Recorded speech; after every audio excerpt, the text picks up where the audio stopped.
Hello and welcome to SPMIS Academy. Today we'll analyze important newspaper articles of 8th March 2022.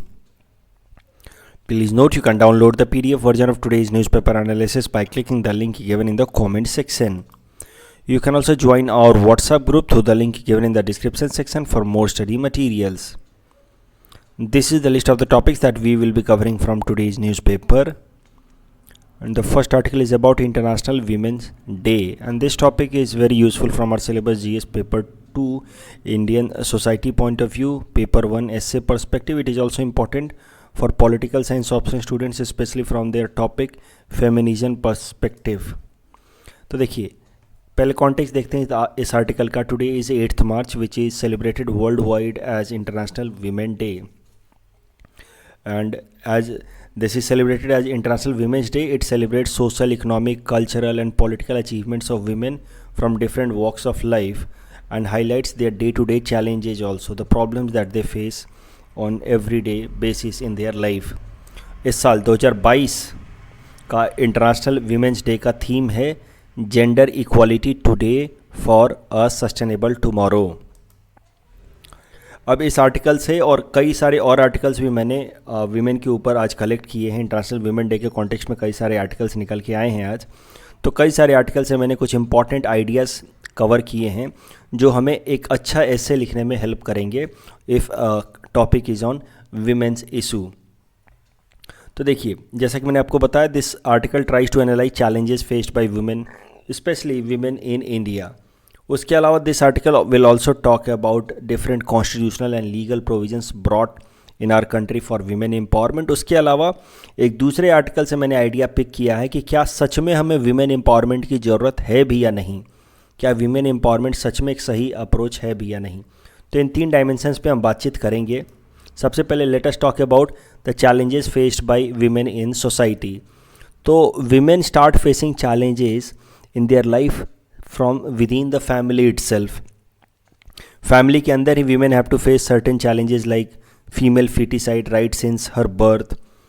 अगर female feticide नहीं होता है then in many families the women have to, especially the girl child has to face inferior treatment as compared to the male child, चाहे वो education हो, health care हो या nutrition की facilities हो. In many cases the girl child have to face sexual exploitation also, since NCRB data, National Crime Record Report Bureau, says कि most of the sexual exploitations of a girl child is done by the acquainted relatives only. तो मुद्दा ये है कि women right since their early age start facing many challenges in Indian society given its patriarchal structure. Female feticide, inferior treatment या फिर sexual exploitation, and once they get married they have to face different kinds of challenges after the marriage. For example, domestic violence, harassment, torture for dowry, etc. तो ये सारे तरह के challenges women को face करने पड़ते हैं within the family in different stages of life. When they go in public, there also they have to face certain challenges. For example, problems like stalking, eve teasing. There have been issues of violence against women like acid attack. So given the patriarchal structure of Indian society, the women are expected to behave in a certain manner, and that expectation of an ideal women subjugates them. जिस तरह की expectation होती है women को लेकर के कि कैसे एक ideal women होनी चाहिए, that expectation itself limits many of their potential and opportunities. और इस कारण से women always have to take an inferior status, they have to be satisfied with inferior status. Women are often commodified. For example, घूंघट system या पर्दा system, ये क्या है? commodification है. Like women are being treated as a commodity, and that commodity must be protected from the other people who have evil intentions. So women are not treated as an independent entity in themselves. They do not are treated as an intelligent being in themselves who have capability to think about their own well-being. They are treated as commodities of men. तो ये problem face करनी पड़ती है women को public places में when they go there.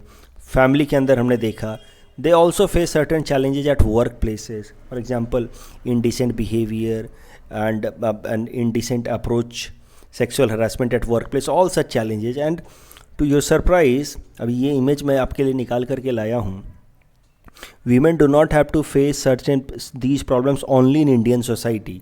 ऐसा नहीं है कि सिर्फ इंडियन सोसाइटी में वर्क प्लेस में सेक्सुअल हरासमेंट की इशूज़ हैं।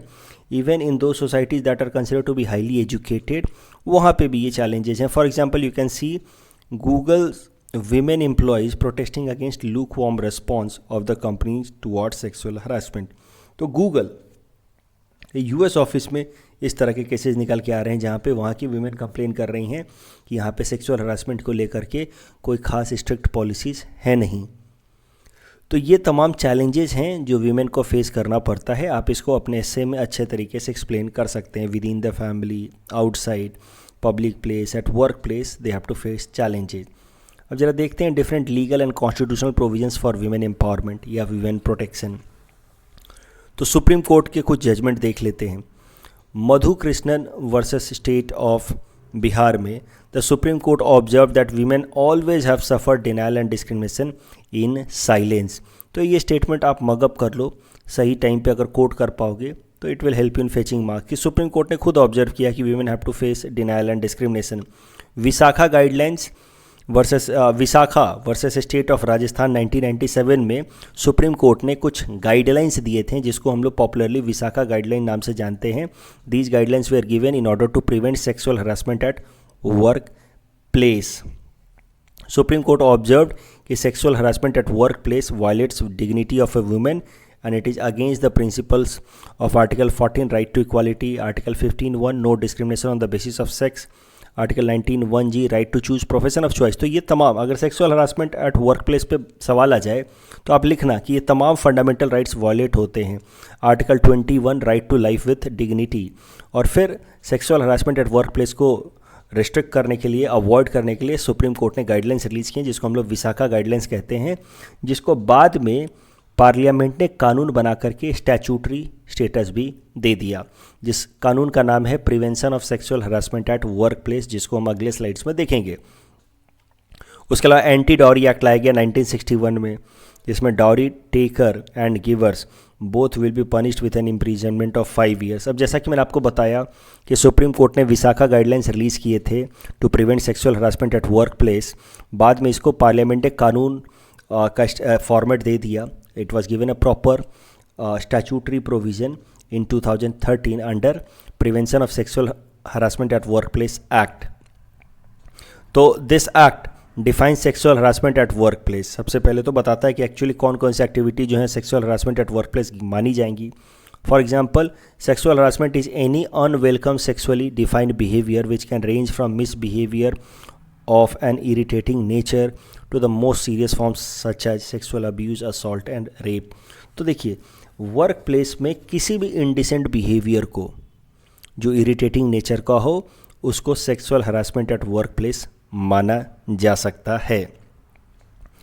और sexual harassment at work place के कॉन्टेक्स्ट में वीमेन के पास क्या क्या ऑप्शंस हैं वो भी ज़रा देखते हैं। एक तो हमेशा से ही वो ऑप्शन है कि they can move to a court on the ground of mental anguish and sexual harassment. वो तो किसी भी नॉर्मल कोर्ट में तो जा ही सकती हैं। As per this new law prevention of sexual harassment at work place act 2013, now if the women or the aggrieved woman is working in a formal organisation या ऑर्गेनाइज्ड सेक्टर, तो हर organise sector के अंदर एक internal complaint committee होनी चाहिए as per this law. और उस इंटरनल कंप्लेंट कमेटी की मेंबर होनी चाहिए, चेयरमैन होनी चाहिए, वो वुमन होनी चाहिए। और जो वुमन है, जो अग्रीव्ड वुमन है, she can move to this internal complaint committee in case of sexual harassment at work place. लेकिन अगर वो वुमन किसी अनऑर्गेनाइज सेक्टर में काम करती है, जैसे हाउसमेड है, इस तरह के केसेस में हर डिस्ट्रिक्ट के अंदर एक लोकल कंप्लेंट कमेटी बनाई जाएगी under this act, and the aggrieved woman can register A complaint under this local complaint committee. Constitutional provisions देखा जाए विमेन के सेफगार्ड के लिए, एम्पावरमेंट के लिए, तो यू विल फाइंड कि there is article 51AE which talks about promoting harmony and the spirit of common brotherhood amongst all people of India, plus it also talks about renounced practices derogatory to dignity of a woman। तो यानी कि fundamental duty भी हमारी कहती है कि we must ensure dignity to a woman। अब जैसा कि मैंने आपको बताया कि मैंने कुछ और भी आर्टिकल्स आज के इस टॉपिक के लिए निकाल के लाए हैं जो विमेन एम्पावरमेंट की क्रिटिकल एनालिसिस करता है, critical analysis of the issue of women empowerment, कि do we actually need women empowerment, क्या विमेन को सच में एम्पावर करने की ज़रूरत है? Can women be empowered by male counterpart of the society, क्या हम और आप जो मेल मेंबर्स हैं सोसाइटी के, क्या वो विमेन को एम्पावर कर सकते हैं? दिस टू क्रिटिकल थिंग्स और क्वेश्चंस हैव बीन एनालाइज्ड। तो देखिए जवाब इस आर्टिकल में क्या निकल के आ रहा है कि अगर मेन सोसाइटी के अंदर मेन जो है वो विमेन एम्पावरमेंट की कोशिश करेंगे, यानी कि हम लोग अगर विमेन को पावर देने की कोशिश करेंगे, तो that can not be called empowerment, क्योंकि दूसरे अगर आपको पावर दे रहे हैं तो यू आर नॉट एम्पावर्ड। आज वो पावर दे रहे हैं, कल वो पावर छीन भी सकते हैं। So real empowerment comes from with in. तो फेमिनिस्ट थिंकर्स का मानना है कि इनफैक्ट हमें विमेन एम्पावरमेंट की ज़रूरत ही नहीं है। What we need is social transformation. हमें समाज के सोच को बदलना है, समाज के नज़रिए को बदलना है। The way the society is structured, the structure itself gives advantage to the male. The way our nomenclature, the way our language is developed, it gives primacy to male. For example के लिए constitution जैसी इतनी secret document के अंदर भी आप देखिए, there have been post like chairman, it does not talk about chairperson. जैसे राज्यसभा की अगर बात की जाए तो मतलब unconsciously it has been presumed कि सच हायर पोस्ट आर और will be taken up bye main only. तो इस तरीके से हमें पहले सोशल ट्रांसफॉर्मेशन करने की ज़रूरत है, अंडरस्टैंडिंग को बदलने की ज़रूरत है, लैंग्वेज को बदलने की ज़रूरत है, ताकि जो पैट्रियार्कल स्ट्रक्चर है उसको हम लोग ब्रेक कर सकें और समाज में एक इवन प्लेइंग फील्ड प्रोवाइड करें विमेन को। There is no need of women empowerment per se कि उनको हम ज़्यादा कानून दें, उनके लिए स्पेशल प्रोविजंस बनाएं, बस में सीटें रिजर्व करें और एग्जामिनेशन में या अलग अलग गवर्नमेंट जॉब्स में सीटें रिजर्व करें। rather than going for that and making them empowered, let us transform the society।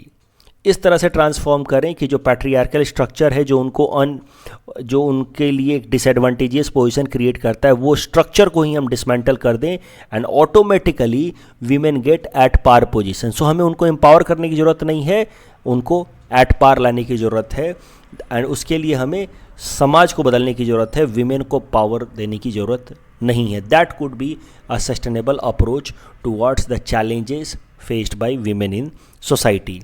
और इस कॉन्टेक्स्ट में फिर कुछ फेमिनिस्ट थिंकर्स लिखते हैं ऑन विमेन एम्पावरमेंट। वो कहते हैं कि चाहे हम स्टेट को देखें, यानी कि सरकार को देखें या सोसाइटी को देखें, दोनों ही अपने आप में पैट्रियार्कल हैं। तो इनसे कोई लॉन्ग टर्म सोल्यूशन ढूंढना सही नहीं होगा, सस्टेनेबल नहीं होगा। For example Catherine MacKinnon says कि when I see state it appears male to me. तो स्टेट अपने आप में मुझे ऐसा लगता है कि एक पैट्रियार्कल थिंकिंग का आउटकम है। जिस तरीके से स्टेट काम करता है, it appears like it is outcome of a patriarchal thinking. For example the state talks about reservation to women. The state does not talk about how to transform the society. State does not talk about how to address the underlying problems that has created all such challenges.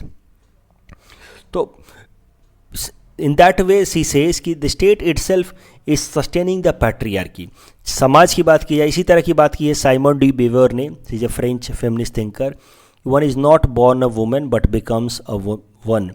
मतलब she claims कि society जो है वो women को actually look, male and female is a biological concept and one is born as a male or a female, लेकिन उसको woman, एक female को वुमन बनाना, यानी कि उसके ऊपर कुछ एसेंशियलिज्म को इम्पोज करना कि woman must act like this, it something is expected from a woman, किसी must take care of children and old ones in the family.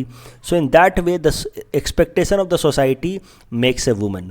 We are not born as a woman, we are born as a female but we are made a woman. मतलब some essential features were imposed upon us and this is how the society has put a glass ceiling limit on us. The society has limited our potential. So in that way they criticize state and society both and they say it's pointless to think empowerment from state and society. The best approach would be to transform the state itself, to transform the society itself, so that the patriarchy does not remain as an element of state or society, and then only we will get at par position, and that will be the true women liberation. We don't need empowerment, we need transformation and liberation. The next article is taken from the next article is about Jyoti Rao and Savitri Bai Phule, and this topic is important from our syllabus GS paper to Indian history perspective. तो ज्योति राव और सावित्री बाई फूले news में आए हैं, इस कारण से मुझे लगता है कि आने वाले एग्जाम्स में इनसे सवाल पूछा जा सकता है. क्यों न्यूज़ में आए हैं वो भी ज़रा देखिए.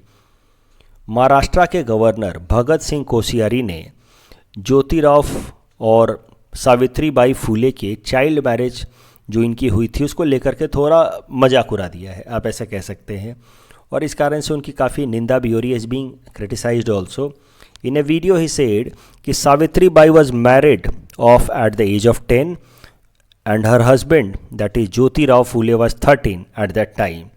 और फिर वो कहते हैं कि सोचिए उनकी क्या मानसिकता रही होगी उस टाइम में, उनको कैसा लग रहा होगा. तो इस स्टेटमेंट के बाद उनको काफ़ी क्रिटिसाइज भी किया जा रहा है.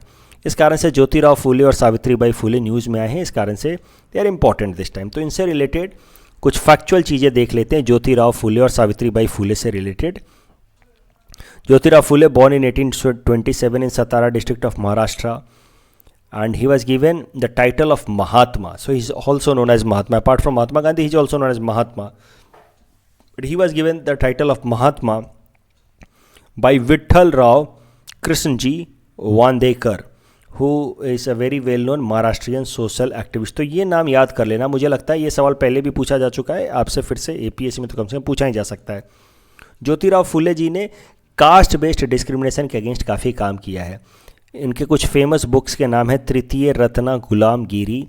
ही स्टैब्लिश सत्य शोधक समाज इन 1873, और इस सत्य शोधक समाज में emphasised on less expensive weddings, promote intercaste marriages, eradicate child marriages and promote widow रीमैरिजेज.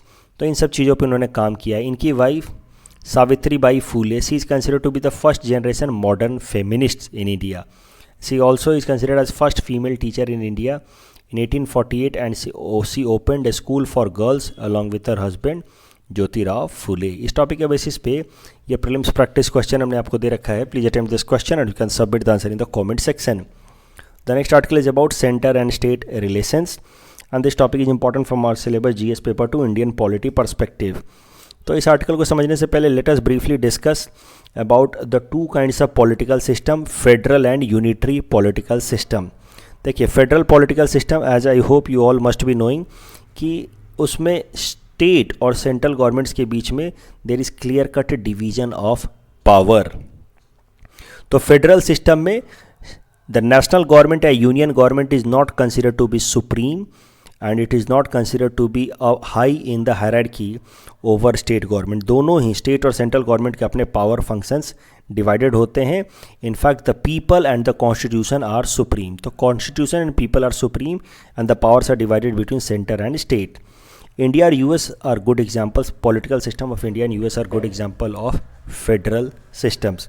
जबकि यूनिटरी सिस्टम में बात की जाए तो the union government is considered to be supreme. Even if there are provincial or state governments, they are subservient to the union government. For example, UK, वहाँ पे provincial governments होते भी हैं but they work under overall directions and guidelines of the union government. तो इस तरह के structure को हम लोग, पॉलिटिकल स्ट्रक्चर को हम लोग कहते हैं यूनिटरी सिस्टम. इंडिया के अंदर बात की जाए तो we in general have a federal setup but we have many unitary biases also. मतलब कुछ कुछ ऐसे फीचर्स भी हैं जो यूनिटरी टाइप्स के भी हैं. तो पहले कुछ फेडरल फीचर देख लीजिए. ऑफ कोर्स फेडरल फीचर में सबसे पहले we have dual government. We have government at the centre and the state level and there is clear cut division of power under schedule 7 of the constitution. There is written constitution which divides power between centre and state. There is supremacy of constitution. There is independent judiciary which helps in retaining the power of states and which resolves any dispute between center and state. We have bicameralism where we have upper house in the parliament which has been specifically created in order to protect the power functions and rights of the state. So all these features are there to ensure कि we in India have a federal political system, but yet there are many features that make it unitary biases. For example, there is no right to territorial integrity to states. यानी कि states के जो अपने territory हैं उसके structure को बदला जा सकता है, उनसे कोई नया स्टेट बनाया जा सकता है, उनमें कोई नया टेरिटरी मर्जर किया जा सकता है. And this is how many new states have been created over a period of time. कई सारे स्टेट्स ख़त्म भी हो गए। For example Chhattisgarh, Jharkhand were created, Jammu Kashmir की स्टेट की स्टेटस ख़त्म कर दी गई। So state do not have territorial integrity. Emergency का प्रोविज़न है और इमरजेंसी के टाइम में most of the powers are encroached or taken up by the central government, और इन उस केस में our federal political system transforms into unitary system.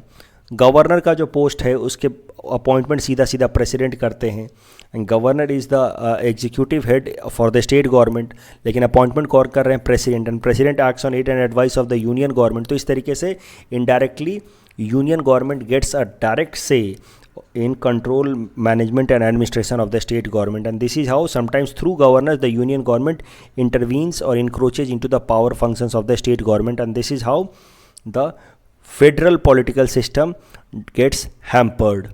Current context क्या है, क्यों हम लोग फेडरलिज्म को डिस्कस कर रहे हैं? तो देखिए, हाल फिलहाल में वेस्ट बंगाल के चीफ मिनिस्टर ममता बनर्जी जी ने तमिलनाडु के चीफ मिनिस्टर M.K. स्टालिन और तेलंगाना के चीफ मिनिस्टर के चंद्रशेखर राव जी से मुलाकात करते हुए कहा कि जो मौजूदा सेंट्रल गवर्नमेंट है और जो पार्टी सेंट्रल गवर्नमेंट के अंदर जिन्होंने सरकार बना रखी है यानी कि बीजेपी, वो पार्टी या वो सेंट्रल गवर्नमेंट अलग अलग स्टेट्स के पावर फंक्शंस में इंक्रोच कर रही है, फेडरलिज्म के फीचर्स को डिनाई करने की कोशिश कर रही है।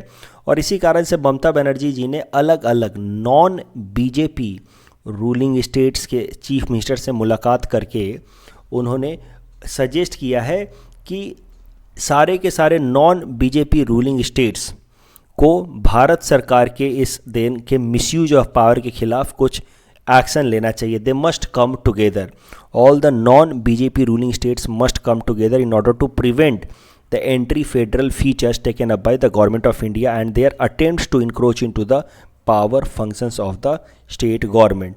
तो क्या क्या इश्यूज हाल फिलहाल में निकल के आए हैं जिसको फेडरलिज्म के स्पिरिट के अगेंस्ट माना जा रहा है? Let us see some issues between centre and states in recent time that is against the idea of federalism. तो सबसे पहला है centralising drive in education system.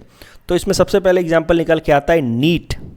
जो मेडिकल कॉलेजेज में एंट्रेंस के लिए एग्ज़ाम होता है वो पहले सेंटर और स्टेट दोनों अपना अपना कराते थे। तो कुछ सीटें हर मेडिकल कॉलेज में, कुछ सीटें सेंट्रल कोटा से होते थे, कुछ स्टेट कोटा से होती थी। 2016 से भारत सरकार ने कैसा कर दिया है कि बस नीट यानी कि सेंट्रल लेवल पे एग्ज़ाम होगा इंडिया के हर एक मेडिकल एंड डेंटल कॉलेजेज में एडमिशन के लिए। तो एक सेंट्रलाइजिंग ड्राइव है इन education system and administration. Governors के जो एक्टिविटीज़ हैं वो हमेशा ही डाउटफुल रहती हैं, because governors tend to act on aid and advice of the Central Council of Ministers, and they many times have been playing an obstructionist role in the power functions and discharge of the duty of the state governments। नई जो electricity policy लाई गई है, new electricity policy which talks about privatisation of state electricity boards, specially their distribution companies, तो that is considered as a attempt to encroach into the powers and functions of the state government. हाल फिलहाल में हमने देखा कि IAS officers के deputation को लेकर के, सेंट्रल डिप्यूटेशन को लेकर के भारत सरकार ने कुछ नॉर्म्स बदलने की कोशिश की है, जहाँ पे they are trying to make it mandatory कि some amount or some number of IAS officers must be sent to central deputation every year in a mandatory fashion by the state government. So all such things are being seen as a attempt by the central government to encroach into the power functions of the states, and this is considered to be action which is against the federal feature of Indian polity। अब कुछ important commissions बनाए गए हैं centre और state के relations को लेकर के, उनको एक बार रिवाइज कर लेते हैं और उनके क्या रिकमेंडेशंस थे वो भी देख लेते हैं। PV Rajamannar commission. Actually, this PV Rajmannar Commission was set up by DMK government of Tamil Nadu 1969। तो ये एक स्टेट गवर्नमेंट ने बनाया था 1969 में under chairmanship of doctor PV Rajamannar. But इन्होंने काफ़ी इंपॉर्टेंट सजेशंस दिए हैं, इसलिए आपको इनको याद रखना चाहिए। ये UPSC ने PT में एक बार इनसे रिलेटेड सवाल पूछ रखा है, बिलीव इन 2016 और 17 में भी। तो देखते हैं PV राजमन्नार कमीशन के क्या रिकमेंडेशंस थे। It demanded readjustment of schedule 7 and residuary power to the states. तो इनका कहना था कि बहुत सारे, अब देखिए शेड्यूल 7 में ज़्यादातर पावर जो है सेंट्रल गवर्नमेंट को दिए गए, स्टेट गवर्नमेंट से रिलेटेड सब्जेक्ट्स कम हैं। तो उन्होंने कहा कि पहले तो स्टेट गवर्नमेंट्स के सब्जेक्ट्स को बढ़ाइए, पावर को बढ़ाइए, उसके अलावा रेजिड्यूरी पावर आप स्टेट्स को दीजिए। उसके अलावा ही talked about setting up an inter state council in order to resolve any dispute between centre and state. He said कि finance commission should be made a permanent body. उसके बाद Sarkaria commission बनाई गई 1983 में। सरकारिया कमीशन का मेन जो purpose था वो सेंटर स्टेट के रिलेशंस को इम्प्रूव करना था। उनके कुछ इंपॉर्टेंट रिकमेंडेशंस में ये है कि आर्टिकल 356 यानी कि प्रेसिडेंट रूल का रेयरली इस्तेमाल किया जाए, उसको पॉलिटिकल मोटिव से इस्तेमाल ना किया जाए। उसके अलावा सरकारिया कमीशन ऑल्सो रिकमेंडेड कि इंटर स्टेट काउंसिल को बनाया जाए, और सरकारिया कमीशन के रिकमेंडेशन के बाद inter state council was established in 1990। उसके अलावा Punchhi commission again on the same issue of centre state relations established in 2007। It called for fixing a term of 5 years for the governors and their removal by the process of impeachment similar to that of president। तभी जाकर के governor जो हैं वो free और fair तरीके से काम कर पाएंगे, और तभी जाकर के गवर्नर जो हैं वो एक यूनियन गवर्नमेंट के डायरेक्शंस पे स्टेट गवर्नमेंट्स के पावर फंक्शंस में इंक्रोच नहीं करेंगे when they get security of their tenure. इस टॉपिक के बेसिस पे प्रीलिम्स प्रैक्टिस क्वेश्चन हमने आपको दे रखा है। Please attempt this question and you can submit the answer in the comment section. The next article is taken from Assam segment. It is about Saras Mela. This topic is important from our syllabus GS paper 5 Assam issues point of view. Saras Mela. Saras का full form है sales of articles of rural artisan society. Saras Mela को ध्यान रखना, कभी भी आसाम के अंदर employment generation पे, आसाम इकॉनमी में सवाल आ जाए तो सरस मेला का तुम नाम लिख सकते हो। देखिए सरस है क्या, इट इज़ ए प्लेटफॉर्म जहाँ पे rural artisans can showcase their skills and products. तो हर साल गुवाहाटी में एक सरस मेला लगाई जाती है जहाँ पे रूरल आर्टिसंस के प्रोडक्ट्स को यहाँ पे शोकेस किया जाता है, जहाँ पे वो अपने प्रोडक्ट्स बेच पाएँ। तो the self help groups from all over Assam come and sell their products in Saras Mela. तो Saras Mela is a kind of marketing platform for self help groups, और सरस मेला को हर साल गुवाहाटी के अंदर लगाता है, Assam state rural livelihood mission के अंतर्गत लगाया जाता है। पहला सरस मेला 2016 में हुआ था। हाल फिलहाल में न्यूज़ यही है कि ये 2022 का आसाम सरस मेला जो है वो गणेश मंदिर इंडोर स्टेडियम फील्ड खानापारा में लगाया गया था 25 फरवरी से, जो अभी जाकर के ख़त्म हुआ है। इस साल का जो सरस मेला था that was supported by SIDBI. तो ये जो Assam state rural livelihood mission है जिसके अंतर्गत हर साल सरस मेला लगाया जाता है, ये भी मिशन याद रखना। अगर कभी भी आसाम इकॉनमी पे सवाल आ जाए या एम्प्लॉयमेंट जनरेशन के लिए आसाम सरकार ने क्या स्टेप्स लिए हैं तो उसमें आप लिख सकते हैं Assam state rural livelihood mission. ये मिशन को स्टार्ट किया गया था to provide self employment opportunities for rural youth. इसमें क्या किया जाता है, it helps in creation of self help group of women with economic interdependence and empowerment. तो इकोनॉमिक इंडिपेंडेंस वुमेन के इंश्योर कराने के लिए और एम्पावरमेंट के लिए ये Assam state rural livelihood mission के अंतर्गत सेल्फ हेल्प ग्रुप बनाया जाता है। तो फिर से सुनिए, Assam state rural livelihood mission के अंतर्गत वीमेन की सेल्फ हेल्प ग्रुप बनवाई जाती है। उनको फिर इनकरेज किया जाता है कि वो अपने प्रोडक्ट्स बनाएं, अलग अलग तरह के प्रोडक्ट्स, और साल में एक बार Assam state rural livelihood mission के अंतर्गत एक इस तरह का मेला लगाया जाता है, मार्केटिंग प्लेटफॉर्म, जहाँ पे ये रूरल एरियाज़ के सेल्फ हेल्प ग्रुप्स वीमेन की आकर के अपना प्रोडक्ट्स यहाँ पे शोकेस करें और बेच सकें, जिससे उनकी इनकम जनरेट हो सके और उनकी इकोनॉमिक इंडिपेंडेंस एंड एम्पावरमेंट को इंश्योर कराया जा सके। इस टॉपिक के बेसिस पे प्रीलिम्स प्रैक्टिस क्वेश्चन हमने आपको दे रखा है। Please attempt this question and you can submit the answer in the comment section. कल जो हमने आपको प्रैक्टिस क्वेश्चन दिया था उसका आंसर देख लेते हैं। Northern river terrapin, it is described as the world's most endangered territory turtle. This is wrong. It is in fact world's second most endangered turtle. But second statement is right. It has been categorized as critically endangered in IUCN Red Data Book. So the correct answer is option B, 2 only. That's all from our side for today. Thanks for watching.